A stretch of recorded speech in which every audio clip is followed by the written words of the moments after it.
Test. Hey, everybody, and welcome to Attempts at Governance. Here we are, episode 181. And for many of our viewers out there, this will be the most consequential governance-related content you've seen all week. I can't imagine anything else that happened this week that was slightly in the realm of what we're going to experience today. And we're going to jump right into it. We're live in Bangkok. Who's in Bangkok on the panel right there? Put your hands up. Oh, pretty late over here. We are approaching 11 o'clock p.m. And boy, oh boy, it's been nice here in Bangkok. I had I really had a strong sense when I got off the flight of just how much I love working, how much I love the work I do here with the Koos, here with the Polka Dot DAO. It is quite stressful, to be honest, having, your main client is the Polka Dot DAO. It is very, very stressful, I have to be honest, but I truly, truly love the work I do. I was forced to fly from Canada without Wi-Fi, hours in the air, a whole day of work lost. And as soon as I stepped foot in Bangkok, it was 2 in the morning or something like that. I could do nothing but set up at a Starbucks and get everything back on track. It was a glorious work period. And I've been trying to catch up on sleep ever since. But we're going to start right now with the state of the Treasury, which is looking hotter than a Thai curry. We are up on the dot Treasury, 43,671 dot from this time last week. That's worth $179,256 at today's pumping market value. And that brings all the dot across the Treasury proper, Asset Hub, and what's DCAing on hydration to 20,330,667 dot. USDC also looking very nice this week. We are up 390,000 to 2,070,868 USDC. And USDT also looking good, up 374,503 USDT to 6,965,174. That is the state of the Treasury. And I'll now throw it over to Funky for the state of the funk. Thank you so much, Jay. The State of the Funk is excited because on behalf of the entire Lucky Friday team, we were very grateful to be selected as a DV again for the third cohort. So already getting, but not that we ever stopped, because throughout the piece, even Bill himself said, you don't have to keep posting feedback. And I said, that's not how I work. So I just kept on doing everything, and we're excited. But the one thing I just want to say, again, for anybody who's watching, or if you're new and you're joining our Telegram group, the OpenGov Public Forum for Lucky Friday, please request there. Do not DM me. Do not DM any team member. I'm already getting DMs. Please stop. Love you all, but please stop. Thanks so much, Jay. A little bit of a subtweet there, because I did DM you earlier this week. Are we okay? Yeah, I wasn't referring to you. No, just, I mean, it's one thing if it's somebody that I know and I talk to all the time, right? But it's like another thing completely when it's somebody that I've never even met and they're just like in my DMs, like, oh, please look at our proposal, give us feedback. No. Yeah. No. The rabble and the plebs. I got you. Thank you very much, Funky. Limo, we've been missing Ref Gone By. I know you've been recovering from a brutal German disease of some sort. How are you feeling? Are you recovering? Is there any hope of recovery? What's going on? I feel a lot better than I did before, but I still feel terrible. Well, you look fantastic and you sound husky. It sounds nice.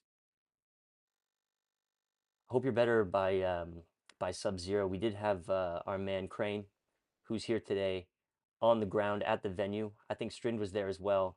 You're looking at it right now. Some of the decor that we're going to be sitting our bottoms on at the event. Look at these beautiful leather couches all graffitied up. This is going to be a nice. I think this is going to be a really nice event as far as vibes go. We had Crane here with Todd actually here in front of the Sub-Zero wall. This is going to be pretty sick. And Crane is going to be on the ground with our editor Peter. He's going to be doing interviews with people as they come off stage, just asking about the hottest thing they talked about on stage, and we're going to be pumping those out. So if you're not here, we want to make sure you do feel like you're here. Strind, what was your experience there on the ground today?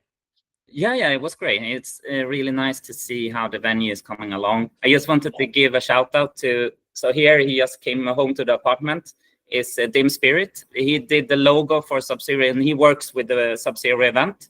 And he's also the one who did those sofas today that you showed. Damn, that is awesome. Thank you, Dim. Dim, what's your sense of how things are coming? It's a big space. It has a lot of potential. Do you think they're going to be able to fill it by the time we start on Saturday? Yeah, I mean, what I've heard, it's a lot of people have been applying for the tickets to the events. And as for the team, I mean, I went there this morning, really early this morning. The place was empty, and when we left, it was filled up with like stuff and gear and art, and like it's a big team that's working their asses off to create a great experience for everyone who's showing up. So yeah, it feels I can feel it in there. It's going to be great. There was 8,000 signups Oh, right now. 8,000. And what's the capacity? Not 8,000. no, Yeah. no. So like Get in early. Get in early. But you know how it is on these events. There's some event farmers, and there's yeah. But I think it's gonna be awesome. Yeah, Yeah, for sure. Yeah. That is so great. I honestly can't wait. I thought we were starting tomorrow. I thought it was Friday, but it's actually Saturday, Sunday, Monday.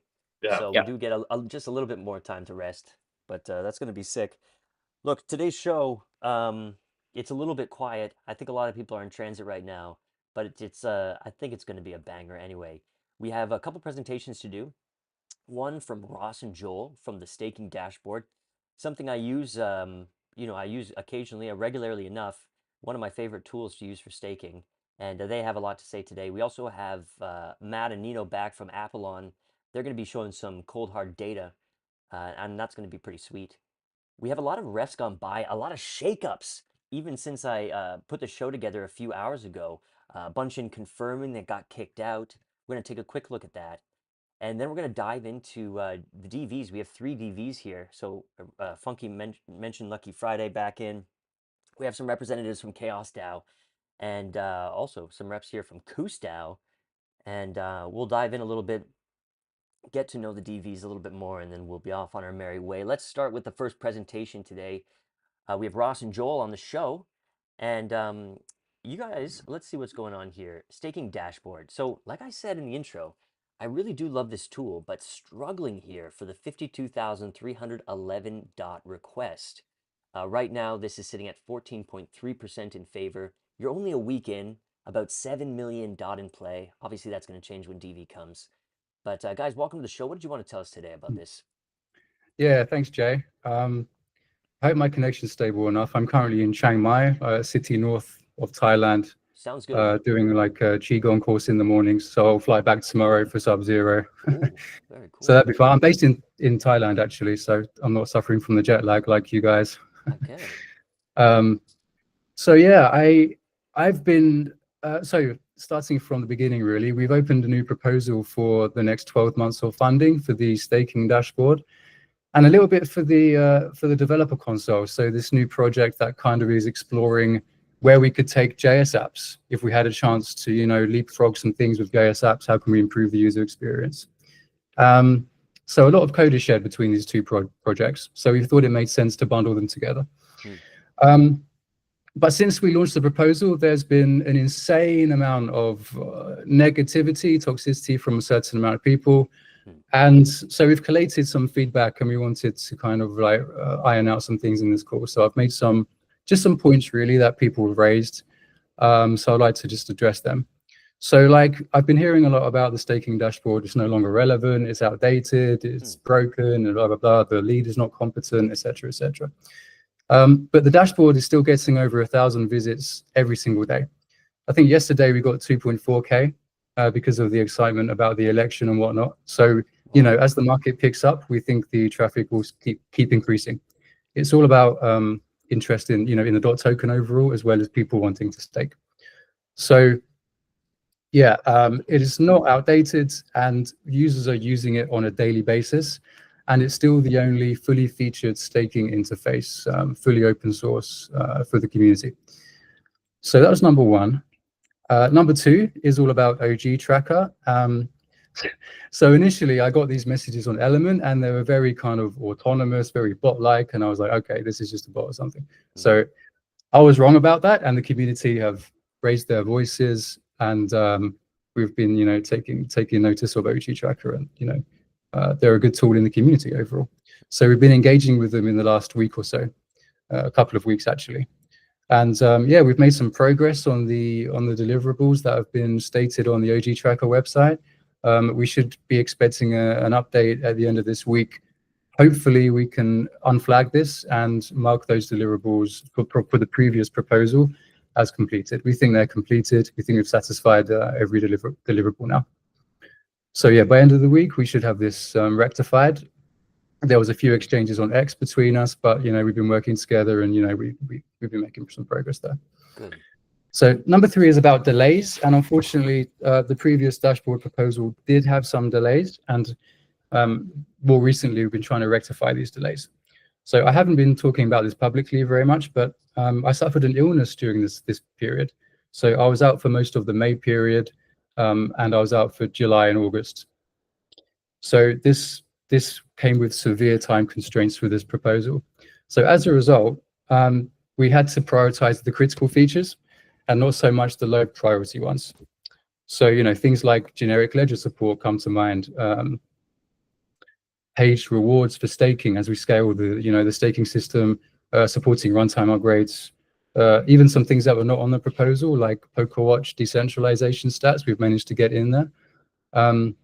But yeah, given the severe time constraints, I think we've managed to deliver, in good standing, most of the deliverables we outlined on that.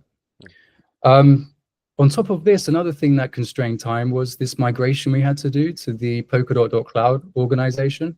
So the Polkadot.cloud domain was, it's a premium domain I purchased way back, don't quote me on this, but I think it was around January 2023. So this whole cloud idea has been in our mind for a long time now. And we're seeing now like Sean Tabrizi and others trying to promote this narrative of this cloud enterprise platform, the hub, as this more retail user platform, or bootstrapping platform for users of the network. So we had to deal with this migration. Some of the confusion for the previous proposal was like the idea of moving the code base out of parity tech. But this was not a part of the original plans. We thought that the dashboard code base would remain in parity tech and that the deployment would remain on Polkadot.network. So this was obviously not the case. So when the Polkadot.com migration came, we had to dedicate a lot of resources into bootstrapping this Polkadot.cloud landing page, organization, and everything that came with that. But luckily, we managed to do the migration with zero downtime for users, which I'm pretty proud of. And yeah, we got past that hurdle ultimately. But this migration was not part of the original proposal. And just to add on that, the Polkadot.com refactor has kind of destroyed the funnel for the staking dashboard. So, in the old Polkadot.network website, we had this beautiful staking landing page. And then you could click start staking, it would go straight to the dashboard. And we were seeing like the high 2.8 to 3K visits a day when this was in place. But, Polkadot.com, it looks great. They've done a great job at, the visuals, the branding and whatnot. But unfortunately, this has come at the expense of the staking dashboard funnel. I own Polkadot Cloud. Yeah, I own Polkadot Cloud. So yeah. But with all that said, we're still getting over 1,000 visits every day. So this just is a testament to how strong the offering is still. So yeah, we're happy with that. So yeah, that was about the Polkadot Cloud. I want to touch on Polkadot. About 2 minutes left in this slot, but please keep going.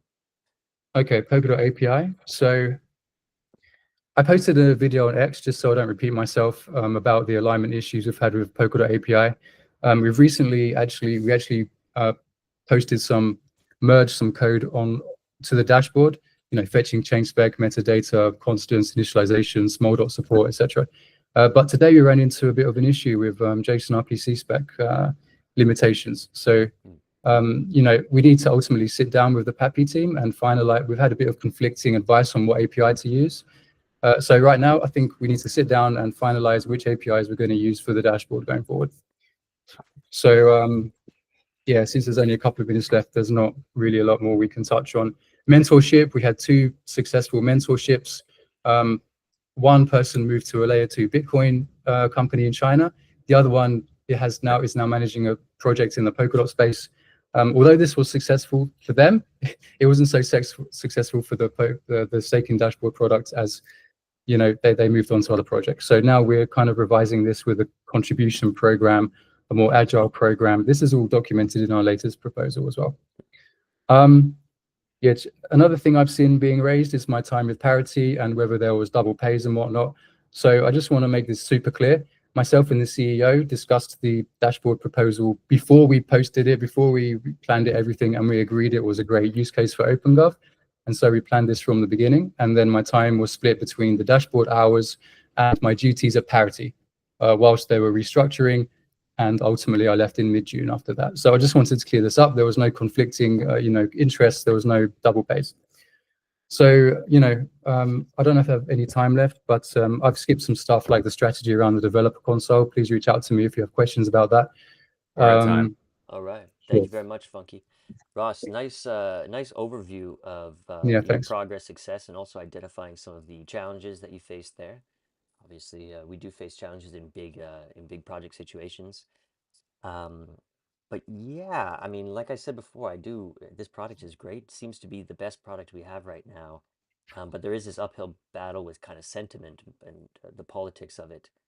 We'll see if what you said today kind of clears that up. Do we have any quick comments or questions from the group? Jose, I want you to set a record here for how quick your contribution is here. Go ahead. Yeah, Polkadot Cloud, there is a lot of going on with, people basically promoting Polkadot as a cloud service. And I think the old branding of the community is going to target that. So if you own Polkadot Cloud, I would really like that to be transferred to the platform, because you have control of a lot of points of, when people go there. We're all promoting Polkadot Cloud, right? So they will go for that, right? So, and now you have control of the cloud, right? So it's like, I don't know. It's like, am I crazy here? I don't know, right? Ross, can you transfer that domain to Jose? No. We're super interested in exploring this enterprise platform. We haven't outlined plans for this particular proposal. The narrative is just gaining steam now. But yeah, I mean, we're super interested in that. Nice. I'm sure we'll have more to say in the future about that. Yeah. But yeah, if anyone has questions regarding the proposals, please feel free to reach out to me or Joel, who's on this call as well, on X or whatnot. So Nino, did you want to say something real quick before we dive into your presentation? Real quick. So Ross, really nice to meet you here. We didn't meet in person yet. I saw your video of Wallet Connect and what you guys are building. I don't know how much you're familiar with Apple, and I will go through what we're doing really quick in my pitch.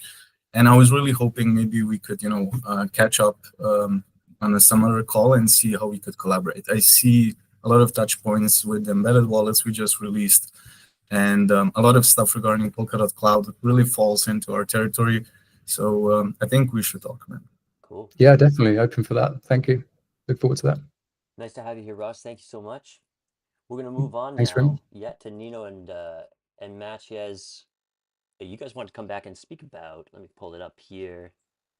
Ooh, tiny screen show. Okay, there it is. Apple on Milestone 3 proposal, core integrations and service enhancements for Polkadot ecosystem growth. That's the 809.6 thousand USDT. About a week into the decision period. Oh, and looking pretty good with just under 2.5 million votes in play. Guys, welcome back to the show. Yeah, what do you want to show us this week? Yeah, so today I'm kind of taking over. I've been listening. I was, following what's going on. I saw all the questions, and I was really hoping to come here and give a little bit of bigger picture and what's really happening with Apple. A lot of it's packed in either early milestones, and then you want to be really compact when you come with the new one. Some people don't know what happened in between. So yeah, I just wanted to give a little bit of context of what we are doing, and this will further then maybe explain of our self-sustainability, our stats that we have shown, and is this something realistic, or is this something that Polkadot really needs? I think that's the main topic here right now, and I just want to showcase that. So yeah, can I go? Is the timer already started? We can't see right now. Funky, you're going to give us audio cues when they have the presentation. Yeah, please. Okay? I'm going to be really fast, so but stop me or you can ask questions at the end. All right. So first of all, what's our offering? This is as of last week's or 10 days ago, as we pushed milestone 2 across. So we can see we have a lot of new services available: embedded wallets, Web3 cloud functions, RPCs, indexers, asset creation. So this was targeted towards one-stop shop for developers on Polkadot, and obviously we're now also supporting smart contracts. And just to give you a bigger picture, this is the amount of Polkadot projects we're talking about. So this is currently integrated into Apelon. We are a SaaS product. So this means developers that are building with Apelon do not have to hold those tokens. They can pay in fiat. We have Stripe. So we are processing all the transactions on these chains. Ergo, that's where we know where the data is coming from, and we can really well track it. This is how the offering looks in our menu. If you were to log in into Apelon, this is what you would see. A lot of services you can use simply by clicking. Everything else, API, mimicking Web 2 development. So this is our core objective.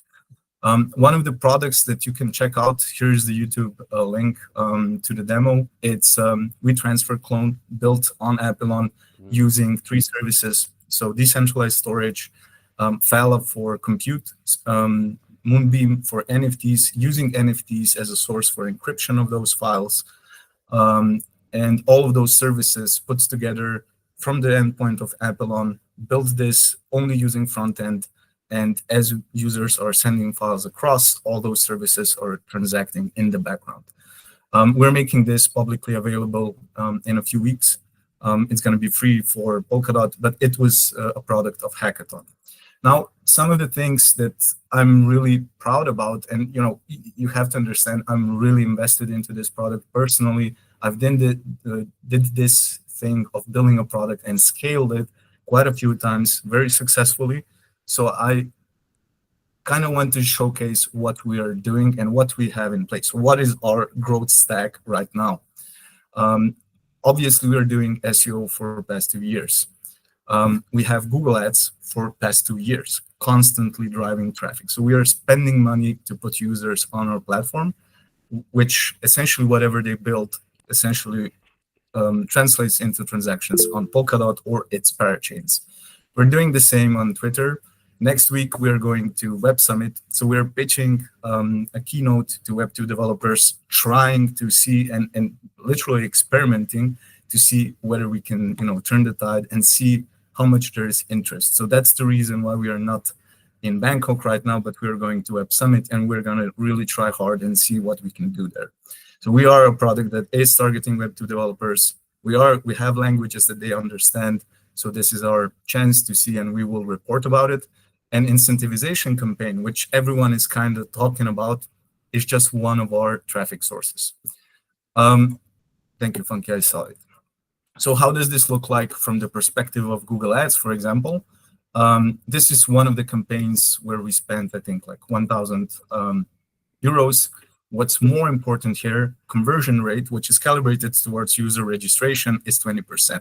This is 5 or 6 times of industry standard.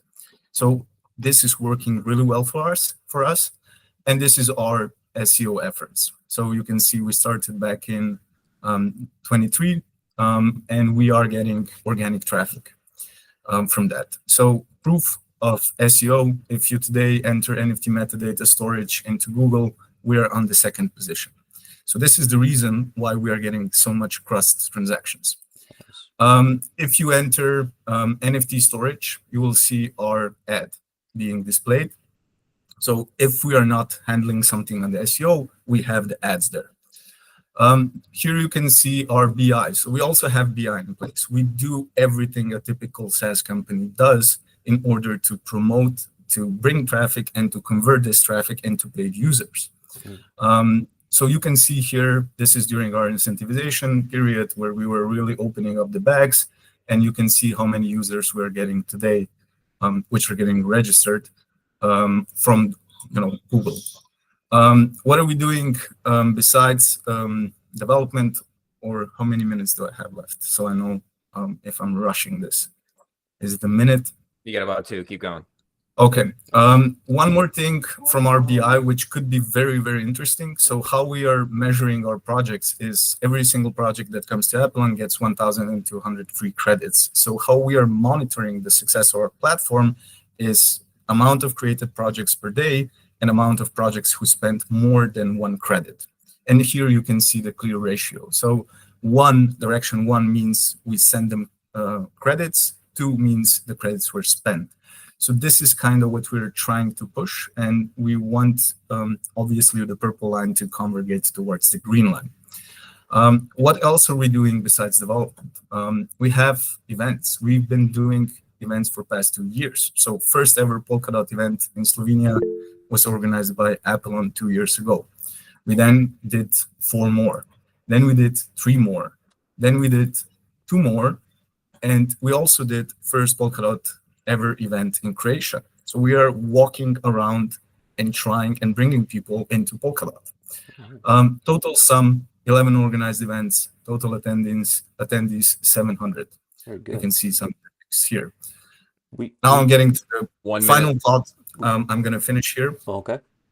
What I'm trying to say, I'm proving to you guys we are doing everything in our power to convert more users. Great. At the end of the day, it's supply and demand. That's what we are able to squeeze out of SEO, of active advertising, and this is what we are reporting in our reports.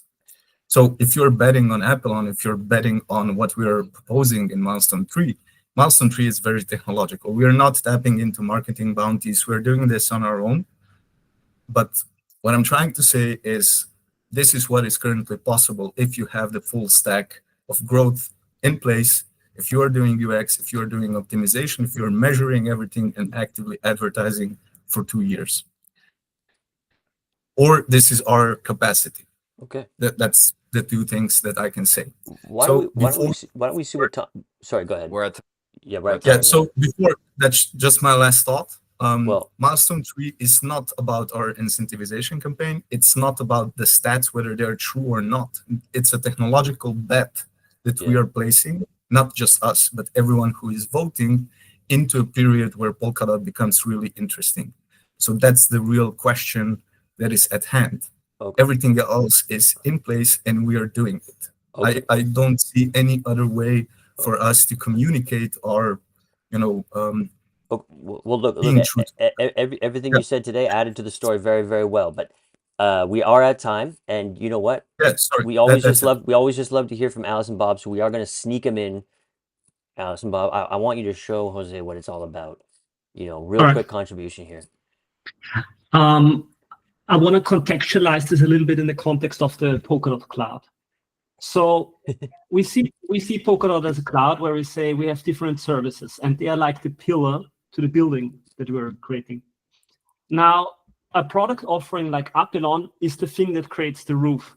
So it taps into all the different services we have in the Polkadot cloud and makes them available to the average developer, to the Web2 developer. So I think we really have to see that if we want to make the Polkadot cloud work, we need to have offerings like the thing that Apelon is providing. Because you have an API or you have numerous APIs that you can just tap into and you use all the primitives that Polkadot is providing. And so this is why, from my perspective, I'm always supportive of Apelon, because they are the guys that are pulling it all together. Great. Yeah, I would just like to add at the end, there is a lot of polemic going on. We are not a parachain. We are not building on Substrate.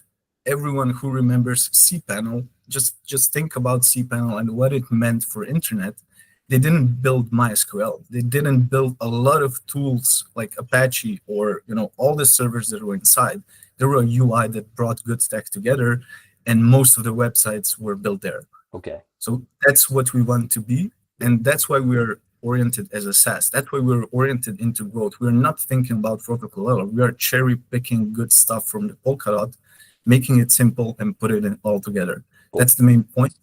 And that's our bet. All right. Okay, great. Thank you very much. I think that's a lot of new information there. And let's see what happens when the DV drops, because that's going to change everything.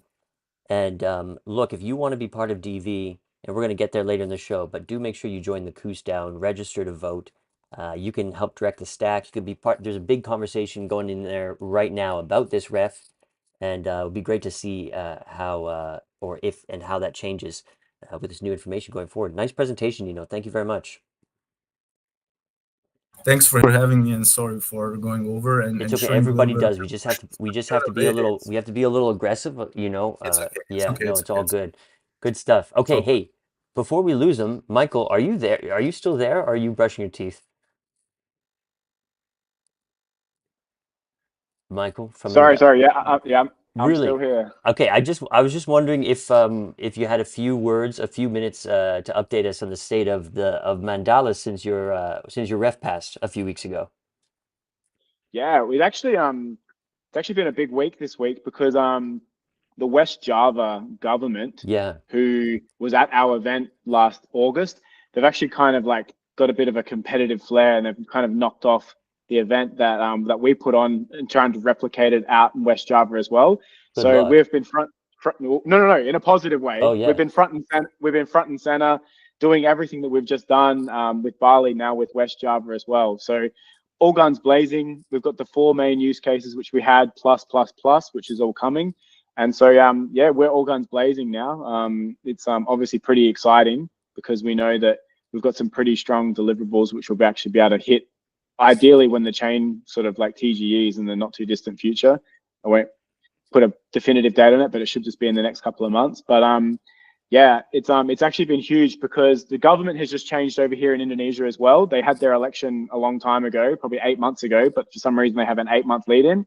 And the new government has been even more, bullish and progressively thinking towards blockchain than what the old one was. And so it's been very busy the last couple of weeks, and we've got most of our team. It's why we're not all coming to Thailand, because we've all been out in West Java. Anyone who doesn't know anything about West Java, you've probably never heard of it in your life before, but it's got more people than Russia.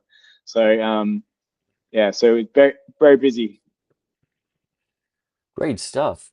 And you said, okay, still kind of on track for like a Q1 sort of release, ID chain kind of coming together. Yep. ID chain. We've actually brought on a whole bunch of additional devs to kind of speed up what's happening there. And I think one of the things that'll be interesting with this new government as well is that the vice president now is, as we love to do here in Indonesia, it's a little bit of nepotism going on, but the vice president is the son of the old president, and he's like a big crypto guy. And so obviously we're just looking for adoption. We want like actual law to be in place that like all of these things can happen on chain, and this is happening pretty quickly. One of the main things which we had in our ref as well was all about like the digital sovereignty and how people could actually register trademarks on chain. And so we've got Antar's actually meeting in Jakarta at the moment with a whole bunch of like, I guess, political delegates to actually put the bill together to make that law that what happens on chain will actually be registered by law. So Wow. it feels like we've got explosions going off left, right, and center at the moment, but it's pretty exciting how real stuff's getting now. That's awesome. Thank you for the update. And it's so exciting. I mean, in my head, there's a few big projects on the horizon. We have Peak, right, coming up next week. Big announcements with Mythical still coming down the line. I think something was leaked out actually in a video recently. I don't know, maybe people could dig around and find that. Those are, and then there's Mandala, and another one we've been waiting on for a long time. I just want to take a quick detour to point it out, is Hyperbridge, which just launched their app. And if you go to hyperbridge.network, you can try it out. In the top right corner here, you can launch the app. And look at this. I can't believe this looks live. I haven't tried it at all yet, but looks like you can transfer the DOT token between all these networks that are on the screen right now. Polkadot, Ethereum, Optimism, Gnosis, Arbitrum, BNB Chain, and Base. What on earth? What universe are we living in right now? So it looks like only DOT tokens are transferable at the moment. At least that's what I'm seeing on this first look here. Anybody else get a chance to check this out yet? Or are we all just kind of staring at this beautiful UI for now?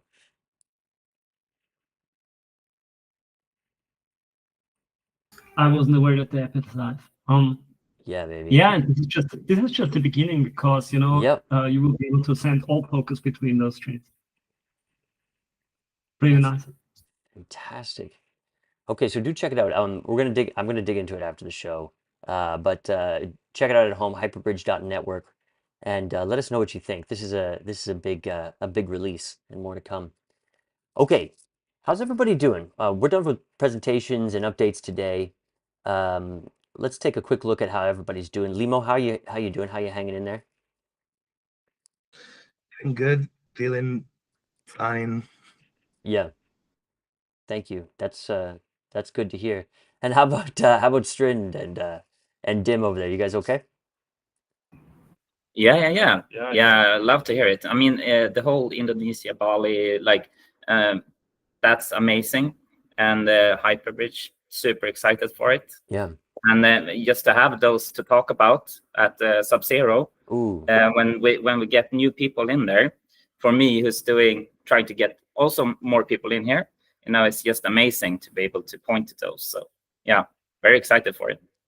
Yeah. Oh, the other thing coming up, the money market, and we have a little demo of that test net we're going to be releasing tomorrow. Pretty cool. It's coming quick. I think one of the three refs have already been approved, right? That was fast. How fast can you guys do that? Is that like a 3-hour turnaround for a whitelisted whatever track that was on? Yeah, the way Hydra does refs Yeah. is if something's been approved before, like full duration, then it's fine to be whitelisted. So we've spoken about money market before, and it's been voted on, so it was fine to be whitelisted. Awesome. Okay, well, yeah, that's coming up. Okay, guys, let's take a quick look at some of the refs that are on the go right now, because all of these could change drastically on Monday the 11th, when DV is empowered with the Web3 Foundation's voting power. So if you don't know how it works, Web3 Foundation has massive bags of DOT for some reason, and they're staking a lot of it, but that DOT that's being used to secure the network is also available for voting. And the Web3 Foundation has, this is their third time doing it. They take some of that voting power and they distribute it among groups and individuals and organizations in the community who believe they can represent the Web3 Foundation's vote for them. So that's going to be happening on Monday. But let's take a look on the refs on a go so we can compare their fates after Monday. We have the continued management of the Polkadot's X account by Evan Thomas, who we had on the show. This is for $75,000, 75,000 USDT, and so far this is looking really good. 94.6% with just over 8 million DOT in play. But how many DOT is coming in with DV there, Lee? Is it 32 million DOT is going to come into play, or voting power? It's 42 million. 42 million DOT is going to be suddenly in play here. So like I said before, anything can happen. Another one we had on the show recently, the Bitcoin.com ref. This is 240,000 USDT, nearing the end of its decision period and struggling pretty hard, under 15% in favor, but just over 8 million for this one as well. The ref to remove the 19 remaining head ambassadors from the head ambassador program, the old one. This is still sailing through with 82.2% in favor. This did pick up some support in the last 24 hours or so, I believe. So this is going to start confirmation in 3 days, 9 hours. It's that short confirmation period on this track, just 3 hours confirmation for that. Unlock market growth for 6-month Poker Achiever campaigns. This is 120,000 USDT. This one's struggling about a week in. Pretty high voter turnout, actually, almost 20 million on the voter turnout already. And I think the real sentiment is that this is something that can be managed by the upcoming marketing bounty. And been getting closer, more acquainted with the folks running that this week. I think honestly, there's a lot of opportunity there to streamline and to find efficiencies and synergies. And I'm very excited about that coming up. What else do we have here? The blockchain gaming documentary by Peenan. This is a third of the way in for 32,500 USDT. Also struggling here, although not a lot of votes in play. This is definitely one we're going to be watching once DV comes in to see which way this is thrown. But still 3 weeks remaining for this one. Yeah, we got Funkatron. Yes, sir. I've made some of these comments quite publicly on Poke Assembly, but Sure. I mean, we need to support people like Peenan, Sure. right? Like, it's kind of ridiculous that somebody like this would go out of pocket. This is the very definition of what Lucky Friday calls shared risk. He took a massive opportunity cost, turned down other work, basically asking for a modicum of what he could have earned in many other domains, because he did this for the love of the ecosystem. And it fucking pisses me off that people will just nay shit because it's like, oh, it da-da-da-da-da. Like, it's not even a lot of money. And I'm sorry to rant, but then of course it got around that, like, oh, go to the marketing bounty. But the marketing was taking a stance of, well, we're just going to insta-nay anything that came to OpenGov and was named. That's a ridiculous stance to take, right? I mean, there's a reason why the second marketing bounty was put in place, and it's because those professionals are there to assess these kinds of opportunities. But I'll be damned if I don't say I'm disappointed in the way the community has actually just the lack of support for this particular ref, for Peenan. And if we chase away people who have been good builders and good ecosystem agents for years, it says a lot about us as a community. Yes, thank you. No, thank you for that passion. Absolutely beautiful. Tommy, what did you think? Yeah, so Chipa talked a little bit with me about this because he's representing OpenGov Watch as a curator. My understanding is that the folks on the marketing bounty were a little bit surprised by basically getting into the discussion and then having to make their minds up so quickly, right? So I think they didn't want to reject it immediately. It's more like they were a little bit confused about how to react to it that quickly. My understanding is right now that they want to open up an application phase where proposals like this can come in. And then they also had this discussion internally where they were saying, when OpenGov nays something, should the marketing bounty also nay it or not?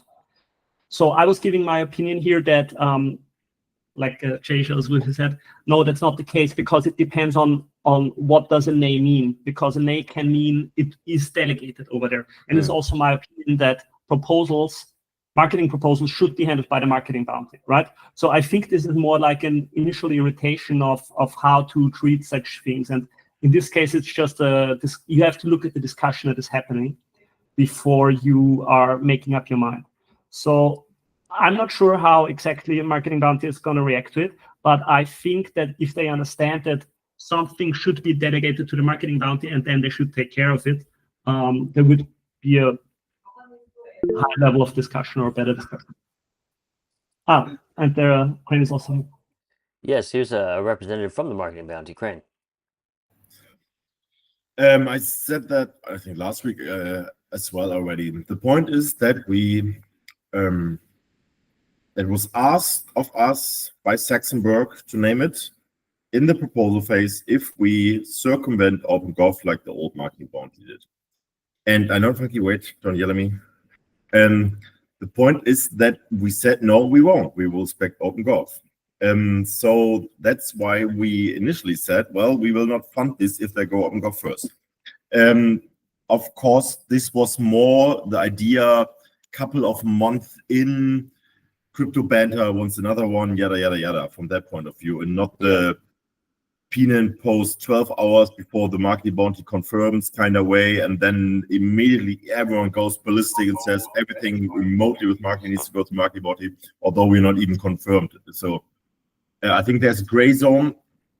I just want to say that we are very cautious because the old marketing bounty doesn't have a lot of trust, and we don't want to lose the trust you gave us with eyeing it immediately when we're going back on our word. That's our whole point, that we want to serve you guys as well, or like we want to serve you guys, and don't want to don't want to go back on our word when we said something. That's why we're like a bit of a split, and already like there was like 12 hours in when the first discussion came up, already in a hard position, which is a bit annoying. But I think we will find a solution for that. I just want to say that it's not our goal to nay Peenan and everyone. It's more like that we don't want to stick to our words. I just want to stick to our words. Honestly, any words or promises made before this massive experience starts, I mean, it's very nuanced, and for me, it's very important that anybody who's running a large bounty, includes like the events bounty or anything like that, there needs to be this sense of leadership, right? If a bounty tries to please everybody, the bounty's going to suck. The bounty needs to go forward, lean into its expertise, make decisions that are going to upset some people sometime, but lead to great results. And this is what I want to see with bounties. We don't want like horrible, middle of the road, wishy-washy bureaucratic structures. We want like some kick-ass, better than OpenGov, more efficient than OpenGov shit. So I don't know. I have a lot of belief in this marketing bounty and the folks behind it, to be honest. Yeah, just to quickly jump on that, Jay, as do I, and that's why I was shocked by the take originally, because I just thought, like, I have complete faith that the new marketing bounty is going to steer us in the right direction, 100%. Yeah, actually, what we've been talking about with the Koos, I mean, because the Koos is kind of this big, it's a pretty big thing now. It's doing a lot of pieces. Originally, I was, and I've been kind of hinting at it at the show for the last few weeks. I was feeling like, the Koos is so valuable as this, public platform for kind of the discussions we're having today, kind of having like really niche people on the Space Monkeys, things like that. And I was thinking, this isn't really marketing. This is kind of like maintenance of public forums or something like that. I was in my mind, I was really like struggling with the idea of giving, expanding the Koos over to this untested marketing bounty. But then it kind of occurred to me that, we do marketing and outreach with the Koos. Like the news is really marketing and outreach. Our ads program is obviously outreach. And so what we've been discussing this week is how to distinguish these two halves of the Koos and put the outreach and marketing piece of the Koos into the hands of the marketing bounty, and actually take the talent and the manpower and the systems that we've built, and hopefully be able to line up with the main Polkadot account, have some more public forums with project leaders, and just kind of unify this massive production power we have with the Koos with the great leadership of the marketing bounty. I think maybe that might be a satisfactory way forward. And then we can keep this, this public service platform maintenance, in OpenGov. You can kill us at any time. And it can also be a public space where we can debate the marketing bounty if, let's say, it ever got disappointing, you know what I mean? But I don't think that's going to happen. Anyway, yes, Mr. Yannick. I just want to leave yours in the open, let people think about it. I just want to add one thing. The marketing bounty really appreciate is to not do retroactive funding, not about Peanuts right now, that would be retroactive, but the goal of the marketing bounty is some oversight and steer the ship in the right direction, and like apply the go-to-market from distractive, what all the chats, the involved ecosystem agents work on day in and day out. So it's not us the point that people come in with like 3, 4, 5, 6 months of work and we fork over the money. Yeah. It's more like that we have like an oversight and then like make them, that everyone walks away together in the same direction. So that's the point of the marketing bounty as well. So I just want to say that it's not just an easier way to get funds than that everyone comes retroactive and said, hey, I said something, I did something, no, please pay me. Yeah. It makes perfect sense. I'm stoked about the marketing bounty. It's I think it's going to be so awesome. But let's leave that there for now. Let's look at a few more refs on the go that may be familiar to the show. We have the Talisman. Close your ears there, Crane. This is retroactive funding for protocol development. 95.1% in favor right now, but under 3 million DOT in play. This one could go either way. So it's 10 days to confirmation right now. But in 3 days, 4 days, DV is going to come in. So this one, we'll have to see what happens there. But right now, enjoying 95% in favor. Yes, Limo. Yes, sir. Hey, I'll try not to sound too sick. Please. Yeah, so like the lack of turnout on this ref, like it goes to show like currently voter turnout's really kind of terrible without It has DV been, and yeah. voting. But one thing that I want to bring up quickly is when nomination pool stakers can actually vote. So for those that don't know, there's 26 million that's been staked in nomination pools. So if those dot are voting at 3x, that's 78 million votes. It's why it's like really important that we like really showcase the fact that these people can vote when they can vote, because it's such a massive amount of dot, and it'll swing referendums a lot. Like 2 million dot turnout is like kind of terrible. I mean, I support the talisman ref. I think they should get paid for it, but it's like really weak turnout, right? Yeah, no, thanks for bringing that up. That's so true. This nomination pool voting thing has been like, God damn, we've been talking about it for a year. It's been almost ready for a year. Tommy, what's the update on that? We got to bug them this open dev. Nomination pools? Yeah, nomination pool voting. Yeah, remember they were yeah, so I'm close also like confused. 3 months ago and 4 months ago and 5 months ago. I'm I also think it's confused really about it close. because I think it's next runtime upgrade. I saw the code. Yeah. I looked at the PR. It's done. Yeah. So the code is done, and so it's some point in the release pipeline somewhere. Yeah. It's the runtime upgrade before the new year is what I got told. Okay. It's very much possible they keep it on Kusama for like 1 or 2 cycles to see that nothing on Kusama is breaking. Yeah. Okay. There's not a lot of nomination pool stakers on Kusama though, because the minimum stake's like 0.001 KSM or something really low. I mean, it's the same with the inflation, but they're not testing inflation on Kusama. They're just testing it on Westland. But you know, we talked about this on the last show, Tommy, and this is kind of cool. It's FAFO season on Kusama because the parameters are still exposed, so we can go in and like really mess around with inflation if we want it on Kusama. Yeah, I don't know. It's I'm always wondering like if there is gonna be people that basically take charge of Kusama and do something there. Yeah. You know, on the OpenOGov office hours, like once a month or every 2 months, someone comes up and says, "What's up with Kusama?" Yeah. Oh yeah. There are some leaders, but you know, it's so wide open and so much potential. It really needs this absolute force to come in and grab everybody by the balls and drag them forward, you know? Yeah, you could do it. You could do something with core time now, you know, because I think on Polkadot, you have to be more strict, but on Kusama, you could do much more with core time. Like give it away to projects that, like basically give it away to projects that when they come in and they basically want to do something, just give them 1 year or something. If you join Google Cloud, you get like $300 in credits.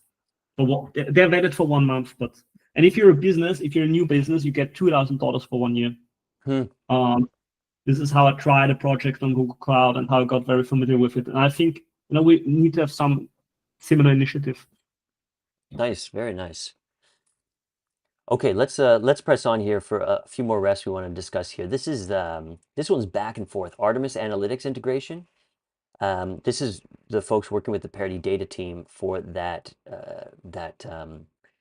dashboard that's used by a bunch of big investors. That's kind of the asset they're giving to us here. Chaos DAO out of nowhere decided to abstain after our last show. They were heavy on the nay side there, and so this was enjoying some success. But another million came in today from an account I don't actually recognize, 13DK. So that popped it down to just under 40%. Limo, do you happen to know who that might be? I don't know who it is. I was going to say why I'm personally eye on this. Yeah, please. I mean, so you actually like convinced me to be eye on this after I was initially near. I think one of the things is this Artemis platform is used by quite a lot of like VCs and stuff. And if you go to it like I think they're quoted by Grayscale constantly in their monthly reports. Yep. But if you go to the Polkadot section, it's like literally just Polkadot Relay and Akala, I believe, was like up there. So it's not an accurate representation of the ecosystem at all. I think it's 200,000 USDC. Yeah. I think it's pretty good. They're working with like Kareem and everybody at Parity Data to choose like the best parachains and all the systems chains as well. I think it's a very reasonable request. God, I mean, I didn't know that. It sounds honestly better to just take Polkadot off until we have the real data. I mean, oof. Yeah, it's one of them things where our like the goal for Polkadot with like the minimal relay stuff is the relay has like as little transactions as possible, and like most of the transactions are going to move to like Asset Hub or like the other parachains, right? So like when we're competing with other chains on these like TPS metrics and stuff, it's like really weird if it's just a relay chain. It's not an accurate representation of the ecosystem. It's why it's good to do the spamming now just to show it off and like lock in that number. But for future stuff, we need to make sure all these platforms do actually have an accurate representation of the ecosystem, as long as they're being used, and this seems to be used by quite big institutional investors. So. Yeah, very good. Hey, by the way, speaking of the spamming, when is the spamming starting? Well, there's some rumors circulating that it could be happening during or just before or just after an AAG at some point in the very near future. So you might look out for an extended show where we have a good time. Apparently, it's going to last an hour, and it's going to be a little bit fun. People can participate. Maybe we'll get some nasty remarks or fun remarks. I mean. Maybe you can ask somebody out on chain or something like that. I don't know. Get a girlfriend and on might be nice, but I think that's going to be coming real soon. So stay tuned Why for did that. Amfork do this? Oh my god. It's going to be wild. Lots of fun. Okay, look, we also have this. This is another one that could go either way with DV coming in. This is the Draper University, 438.6 thousand USDC. This is to include in their accelerator program. Kind of a cool concept. I think like. I feel like there's just a little bit more that some people want to know about this, and it could be amazing. Yeah, I want to know a little bit more, but we only have about 10 days left. What, 8 days, 9 days left? So I have to see if this can be turned around there. And then I just saw them jump into the room. Here's a project that was passing just hours ago. Ref 1218, the Treasury proposal for funding the Jamton project. And out of nowhere, heavy vote on the nay side. 14 ZP actually came in here and put it below the mark. We have about 7 hours left. Vladimir, welcome to the show. What the hell's going on here? Hi guys, so see you soon in Sub-Zero, I believe, Yeah. and I'm presenting here the team of Curio and the Jamton project. So the last weeks we're really pushing the gateway. It's the biggest ton event in Dubai, and I now going to Thailand to meet you. And it was the really tough time. We're explaining to Ton community, to Ton biggest project, why we're building Jamton and why they need to be in Jamton. And we have the huge success with developer side and with Ton Foundation side, with the Top Lab side. And we also have the proposal in the treasury with Polkadot. And next week it's gonna be live. So it's very important to understand that the parachain, the Jamton, is going to be live basically in the end of next week after the Sub-Zero. And yeah, I just, have some supporters in Polkadot. And of course, somebody don't support the Jamton. It's okay. It's a democracy. Yeah. That's why Trump wins, because democracy. So I just want to ask why I have some questions from the team. Why Tommy or somebody called the Jamton scam, what is basically not true, because it's going live on next week and you can use it in your Sub wallet, Nova wallet, Tonkeeper wallet, and so on. And why somebody don't believe in that? It's really looking strange for me because it's a really big pressure. It's a really big development. We're spending basically a year to building it on our phones without any support. And the people complaining. And when it's going live, what's happening after that? I'm just wondering. So if you have any technical question, marketing question, or anything, please meet me on Sub-Zero or asking right now. Okay. Wow, I didn't know you guys were so far ahead, so far along in development. Absolutely can't wait to see it, and maybe that will help the case a little bit. But do we have any questions from the panel, or any rumors you've heard that you'd like to have clarified by the team who's presently live? How about you, Tommy? Yeah. Yeah, I mean I can repeat what I said last week and what I also wrote in Subsquare, which is that on this time I'm voting nay because I think it's different milestones that are being described, and I would separate the milestones. if you ask for retroactive funding, then I would ask for that first to test out if the community in general is supportive of this thing. And I would focus on that thing first. And then in terms of the overall product offering, personally, I think a lot of different things are mixed in together, and I would separate them out and focus on the core promise first before I mix in the other things. So I think overall, I would just focus on milestone 1 first and get that done and focus on that. Okay, maybe Fernando, I also know that Yes. Theo is here, Irene is here. Maybe Yes. somebody want to tell something. So I think, we all want to see a perfect application, and we all want to see, a perfect outcome. And that, of course, helps people understand. Clearly, this was our first proposal, and it represents an opportunity for everyone to learn what's coming. So that's already a win. Now, I would love to, highlight that obviously, because it was a new proposal, we are learning, but this doesn't mean that it makes it already a wrong proposal. And the fact that it actually has various milestones involved, and as Vladimir mentioned, is coming along in the next few days, then it suggests that we have a bold approach. We are not just launching one little feature that people might not use. We actually want a product that people love and that people can access it without having to wait for any other additional bureaucratic side of things. This is one comment that I would like to share.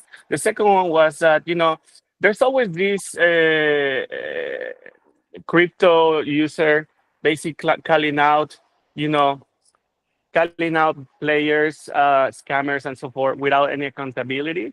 I believe the best way to, define a team is by the rate of innovation and what the team has actually achieved and has live out there. And the fact that the team has, without any support from parity, without any program or even substrate program or so, actually conducted all the way to build their own party, I think that's spectacular. I mean, it has been very challenging to deal with the community, and the fact that we didn't stop is quite significant. It's great. I mean, I think you said a lot of good things in there. And if this doesn't work out, and it unfortunately seems to be just the final hours, I think listening to Tommy's advice and also your own acknowledgement there of it being your first proposal is the right thing to do. Coming in with just smaller pieces of the proposal. Generally, when we have somebody come in for the very first time with an amount that's over 80,000, in the 100,000s, there's just a lot of skepticism, and sometimes it's hard to overcome. But breaking it down a little bit might be the ticket here. But sorry to see your luck at this last minute swing, guys, and I hope it doesn't discourage you too much. Yeah, it's just funny because we are fighting for Polkadot in Ton because they pushing Polygon, they pushing Mantle, they pushing actually the different solution, but we pushing Polkadot, and actually the feedback it's quite good from the biggest DEX, DEDAST, from the biggest Ton wallet, Ton keeper, from the the major player in Ton. It's quite good. Of course, sometimes it's skepticism. Oh, Polkadot dead, nobody is there. But we say no, you don't get it. You don't know. Please don't speak about what you don't know. And of course, we expecting support from our family, from Polkadot family. And that's only this can basically a little bit frustrating. Only this, because when we get hit by Ton, it's okay. But when we get hit by Polkadot or not support from Polkadot, it's a little bit strange. But it's okay. We're ready to fight. We're ready to going and push harder. That's it. And did you get any financial support from the Ton side? Is the foundation interested? Not yet, because we was thinking that we somehow get support from the Polkadot community, but of course we inside a couple of Ton accelerator discussion. Nice. We see Ton accelerator and so on. So we just pushing Polkadot because we're building on Polkadot, and it was logic from our end that thing that Polkadot need the one of the biggest grow blockchain in the world connected. That's it. That was logic. But if not, of course, the Ton they really can help in us for sure. Some kind. Yeah. Okay, let's see what we can do, guys. Thanks for coming on again, and we appreciate your presence here on AAG and also your work on this totally unique project. Let's see where we go from here. Okay. See you soon in Thank 2 you. days. Yeah, we'll see you very soon. Thank you. Okay, another Thank you very another much. one that got kicked out of confirmation real quick was the Florida Blockchain Business Association. This was that paltry 50K by James. And I don't know who came in on the nay side here, but now almost 20 million votes in play. Even Chaos down on the I side. Even Saxonburg, the Koos dot delegate, Koos Dow, Lucky Friday, everybody on the I side here. But 15 VK came in, didn't really like it very much. So let's see, 4 days, 1 hour remaining. I mean, that's going to be right on the line of DV delegations. I mean, this could be. I mean, if DV gets it in time, then this is going to pass, or this is going to enter confirmation. But if it doesn't, then that's a tough one. Yeah, Yeah, how many hours are on it? So it's it's 4 days and how many hours? 4 days, 1 hour, and it's It might be difficult. Thursday evening in Europe right now. It might be fine then, because if Yeah. it's on Monday, right? Yeah, So yeah. I'm imagining it's like Monday lunchtime or something. Yeah. So could be fine. Oof.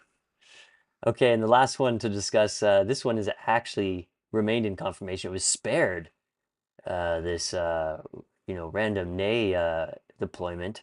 This is the Subsquare 12 months of maintenance and common features development. We love Subsquare on the show. And this is 71.8% in favor and now in confirmation period, enduring just under 3 days left, which means they will be safe from DV. So it's been an interesting show so far. The DV announcement, which I'm going to pull up in a second, came out, and let's talk about surprises. Were there any surprises in the outcome there? Something we didn't expect, some groups we didn't expect, some groups we expected to get it but didn't get it? Yeah, Limo. Yeah, so kind of expected Chaos DAO to get it. Well, I was hoping that Chaos DAO would get it again. I was also pretty much expecting Lenexus. Those guys, they've got quite a big a group of people that they have technical people, people working on Pappy, people like Tibo. Then they have like marketing people like Thomas from Bifrost. Yep. I think it's quite a good mix of people. Saxonburg was pretty obvious to be doing pretty well. Lucky Friday as well to me was pretty obvious. Polkadot Hungary was kind of surprising to me, but I know like quite a few of the guys there, like Spectra and stuff. And from me like meeting them IRL, I think they actually vibe with eco. They actually know what the eco is about and have like a decent kind of the right mindset compared to maybe past TVs. And kind of I don't know if it's jealousy or anything like that, but you failed to mention Kustau in your little message. I didn't want to, no, Kustau. So something that I think is good that why I think it's good that Kus got it is because it's open. It allows people to actually see like the Chaos style bot, for example. So people that now that the Kustau will have like more size than it did before, it should incentivize more people to join it and see how the bot works and actually discuss referendums properly. Because if people just join Kus and get verified because of like the well known and just and don't explain why they're people will just ping them and be like, oh, why are you not explaining your logic, right? Yeah. So I think Kustau again, it's actually pretty good, to be honest. Yeah, we actually had a prominent member of the community make a vote in Kustau. That's, I think, borderline conflict of interest. But I thought, I brought it up, and then in the end, they're free to do a conflict of interest vote if they want. The thing is that it's totally transparent. So you can come in and you can vote for your own shit, but everybody's going to see it. And then you face the scrutiny of your peers. And, good luck with that. So it's The really a thing is, when different game people when do it's all that, open. when people do that and people see it and call it out and they don't like respond properly, Yeah. then people are just going to counter vote them, and Mm-hmm. it's going to be more votes than their individual I vote, right? Yeah. So it's like self-correcting in a way. Yeah, great. Well, I'm super impressed with the participants of Kustau, and they definitely deserved this nomination. We've been working quietly in the first two cohorts, but we threw our hat in the ring, and it should be interesting. Funky, what's the forecast for Lucky Friday? Did you manage to convince Shorty to hire somebody and help you out here, or what's going to happen? I don't know. Like we're in a process now where I think we largely as an organization realize we're bumping up against our bandwidth because we've probably, as Shorty likes to say, we've accomplished with 15 people what teams of 75 do. So Ooh. we're now in a position, and I may as well throw this out there, for anybody who is watching the show.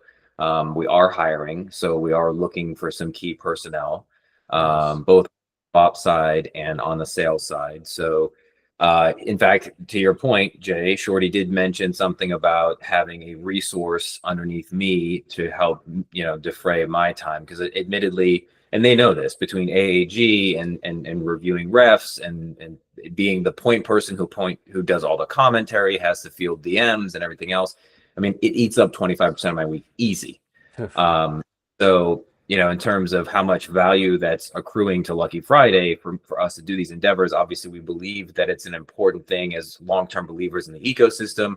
Shorty will go on forever to talk about how OpenGov is the killer app of Polkadot, that people don't realize that being so advanced in this form of decentralized governance, making the kinds of decisions to, effectively change the scope and the sweep of what Polkadot becomes and evolves into, I think is really powerful. And so he really thinks, as a long-term believer in the tech stack, that this is the thing that really will separate us. And people, and I mean, we've already seen it. We kind of talked about it on Space Monkeys. I mean, how many times were we ahead of the curve when it comes to narratives, right? I mean, look at all the things that are popular now, whether that's DA or roll-offs or what have you. It's just, unfortunately, we chose this esoteric language and didn't really get to convey the value propositions of some of these things. But I really think we're going to see the same thing happen with OpenGov. You're going to see, as DAOs continue to evolve, and especially with the elections in the US, and I mean, not only being the leading capital market of the globe, but now effectively, if they get the House too, and they have all three, and both legislative branches, forget it, game over. We're going to have massive regulatory clarity. We're going to have lots of legislative changes. These things are only going to be a boon for the entire industry. And, ultimately, I think this is why we're just excited about what's to come. Now, I've said internally that, and this is an interesting conversation for just us as DVs, I think it should be like term limits, right? Like you should not continue to just be, no offense to Chaos DAO, right? I'm a member of Chaos DAO. I vote in Chaos DAO. I love Chaos DAO. But I think that if it gets to a fourth tenure, I think that there should be a point at which Chaos DAO steps aside, right? Like to let other groups come in and just continue to serve in this capacity. What that term limit is, I have no idea, right? Like we haven't had structured terms yet. Originally it was supposed to be a thing. Now it's going to be a 4-month thing. So, what this looks like a year down the road is very interesting, I think, to all of us on the call. And so I'm just, I'm excited for the next 4 months. But I'll be the first to admit by probably March-ish of the, especially if things are really popping off, we got a bull run and our business is growing and stuff like that, I don't want to do DV anymore. I love doing it. I love being engaged. I love getting into the granular details. I love having these kinds of meaningful conversations. But at the same time, and I tell this to people all the time in the OpenGov forum on Telegram, I say, we have a business to run first and foremost. We don't have the bandwidth to read your discussion and give you feedback before it even becomes a proposal. So please stop asking. It's not no offense to the proposers, right? Like I understand that it is incumbent upon DVs to give feedback. I don't know if it's necessarily incumbent upon any DV to give feedback beforehand, right? Like I think that your discussion, let it be organic, let people come and chime in on your discussion on Poke Assembly or Subsquare, what have you. But the real game begins when you go on chain. And that's the DVs, I think it have a responsibility to not only vote, which clearly they were going to do, but then also to give feedback in a way that is, like when you think of SMART goals, just things that are measurable, that are attainable, that you can actually that's actionable, right? Like you need to give feedback to say, hey, this is what needs to change with your proposal X, Y, and Z, and here's why we believe that.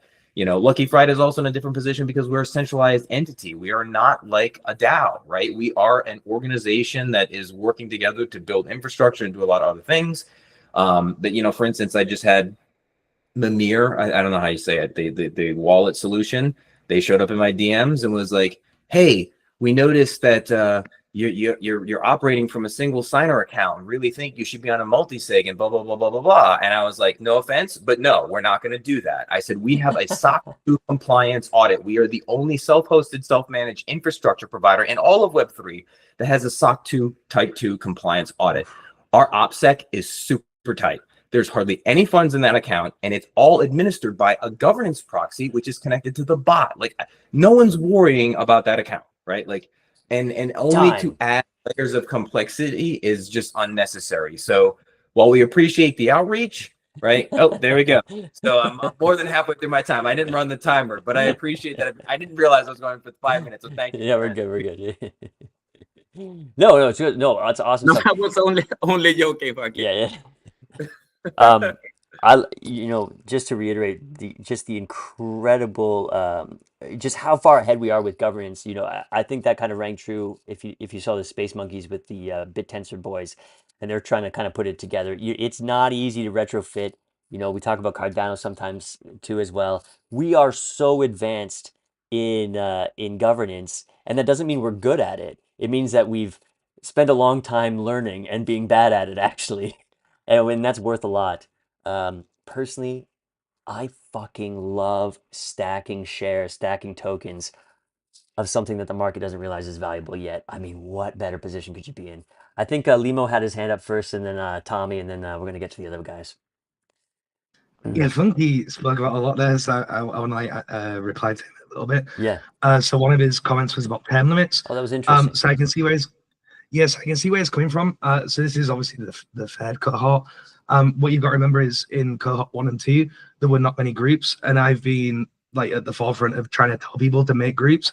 I think it's my pinned tweet in December of 2022 that people need to do what Chaos has been doing, and the only reason they're doing that now is because there is some financial incentive. Obviously, like Lucky Friday and Goose were doing it before. Now, this is what me and Tom Staples told people at Sub-Zero Lisbon before DV was even a thing. We were telling them that they need to make the DV program and pay people to do it because it's going to be insane. Like Funky, you brought up before that I said in I think it was a Centrifuge call that there'd be 1,000 refs in the first year, and everybody thought I was absolutely stupid. And obviously there was, I think, a bit more than 1,000 refs. So I think I was pretty right on that. So probably if it goes like DV4, DV5, and there's more groups, then yeah, sure, we can. It probably should be swapped out. And people that are going for DV now, what you've got to remember is you are now paid to give feedback, right? So you obviously need to give feedback, and your feedback forms the basis of people then delegating to you. There's a reason why Chaos DAO has a lot of delegations without DV already, because of when we were giving feedback or when we discuss refs to people outside of Chaos DAO, they delegate to us. The only reason we didn't provide feedback in the last part of DV2 was because of what I would call pretty blatant quid pro quo, and it was like a protest to try and get Web3 Foundation to change DV, which is what they did, which is why it's now groups of people and not individuals. And then last thing, lighter note. Somebody, I think it's Funky, said that we're always ahead of the curve on like stuff and like governance. I think he said short. He said it's the Dilla app. So somebody that I know, I completely forgot who it was, said that they've been at an event in Bangkok and they were talking about governance. And on stage, they're like, oh yeah, we like really good governance applications like Snapshot, right? This just shows you that most of the Web3 ecosystems are using like Snapshot, which is the most dog shit way of doing it, right? Because you'll vote to do something, then someone has to do it, right? The main dev team or the foundation can just decide not to do it. In open, it's all self-executing. So it sounds crazy to us now. It's insane, but everybody else is like using a Snapshot, Yeah. And it's terrible because then you're relying on a third party or the foundation, whatever, to actually implement what you actually have voted on. It's terrible. Like OpenGov's infinitely better. Beautiful. Let's rest those pipes there, Lee. Thank you very much. We're gonna throw it to Tommy, see what he's got to say. Yeah, I want to just say it's really amazing how far we've gotten. You know, this like 1.5 years back or so, it was the vision. I don't know, Limo promoted this very heavily, and also others, of having multiple DAOs. You know, like back then, like why did Chaos DAO do this was always a thing. And it was Limo and others that said, yeah, but it should not be just one DAO, it should be multiple DAOs, you know? And basically Chaos DAO is just prototyping stuff, right? Mm-hmm. And it took a little bit of a nudge from the Web3 Foundation, but now we're seeing all of these communities and groups and DAOs popping up, right? So there's a really big step forward, and they're just incubating. So these are like these little cultural centers that are now starting off, and you can't even imagine what's going to happen in a year or so, right? And then imagine if there is a bull run, and then like they will attract new people because, and this brings me to my main point. Right now, I think is an important phase about people. And I want to mention bottleneck theory. So bottleneck theory is that if you have an organization that is growing, you always have to look out for what are the bottlenecks that are inhibiting your growth, right? Yeah. And then you have to remove those bottlenecks. And I think right now we should put a lot of focus on people and basically the topic of HR, which is how do we get people into the DAO when it comes to bounties? How do we get good curators? Good curators, we always need good curators. And I think we have to think about how do we get people to take on like small responsibilities within bounties and then grow into this function of at one point also being able to become a curator. So I think like attacking this people problem is very good, and I think DAOs can provide also the base for this, where we can recruit people to become operators within the DAO. So that's such a good point. That's one of things happening right now. It's one of the greatest use cases of DAOs, and maybe nobody ever said it like straight, but it's like building reputation, and then like everybody I know who has positions of authority and responsibility in the ecosystem. I mean, well, not everybody, but most people I know came up through a DAO of some sort. Like we met them in the chats before, they took over some piece of the treasury or something. Hey, Strindbergman, you wanted to say something there. Yeah, exactly. So to the point that Funky made about like this, how many terms you should be able to be a DV for. So I mean, one of the things is that we need to actually have good quality people that apply. And right now, I think there's not enough good groups that can do it. So I remember that like Funky had a hard time giving replies to all of the proposals, and was previously thinking, no, we're not even going to do another DV because it's too much work for us. So I'm really happy to see that they did do it. I'm very happy to see that the Kusumarian also did it. We have been trying to get Kusumarian to do it before, like lobbying in the background for you to do it, because that's the kind of quality groups of people that, already have high trust. We know like they can do it, but ultimately, so to offset or displace some of these that are already doing it well, we need other good groups that are like equally trusted. And then, yeah, definitely there should be rotation, right? But as long as there's no good alternatives and the Web3 Foundation want to divvy it up in like 6 or 5 or whatever they do, right? Then maybe, they should keep it. So let's see what happens. But good point. I'm really liking this trend of regional groups. Actually, I think that could be very powerful going forward, and we'll see how the Hungary DAO and the French DAO Nexus do. Jose, let's hear from you, my friend. What's on your mind? Well, I've been here for a while, so everything started, with me next, ICO, and where things are going, and I always was, kind of a lone wolf, right? Until I became, Chaos DAO member because I had an NFT, and it was kind of fun and stuff. Things got solid when the expenditure increased and stuff, right? So just cut to the chase. DAOs are, in the future are going to be incubators. These DAOs will welcome people, will cuddle people, will guide people into the ecosystem. There is no other way to get connected in the ecosystem without getting into a DAO. This is it. That's a shortcut, guys. Now, these DAOs are multidisciplinary. They have, marketing, they have developers, they have business people. So you have a lot of angles on which we can see these proposals, right? So it's just not one thing, it's many things that need to be into account, right? And yesterday I went for a web summit kind of like meeting here in Vancouver because it's happening next year. And these people are talking about governance and things. And I'm like, what's going on? We are so far ahead. We need to get out of our ecosystem, really. We are so far ahead that when people knows what we are doing, they're like, no, that's impossible. What? No, that's impossible. No? Well, it's happening. So yeah, let's get out, guys. Very nice. Thank you. Lee. Yeah, so you have to empower people, right?